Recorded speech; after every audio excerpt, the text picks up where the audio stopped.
The drone is a new technology that we're starting to use, and what it's done for us, it's eliminated a lot of safety exposure. It's been able to let us take our skylines out further and reach places that we weren't able to reach before. There are many different applications that we can use this drone for. Firefighting capabilities, we're able to fly seedlings out for tree planters. There's, survey unit. So the drone is equipped with a servo on the bottom that we're able to open and close from the remote. The lifting capacity on it to stay within FAA regulations be only 55 pounds, but it can lift way more than that. It'll go 30 miles an hour.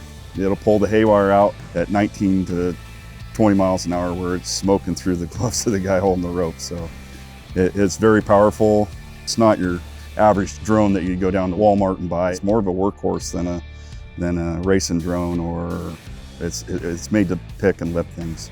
It is a high investment for our company, but we're seeing payments back for our safety and also for production. C&C, the owners are very into innovation. We're looking at ways to reduce exposure out there for the guys, and anything we can do to keep them safer and get them home at the end of the day.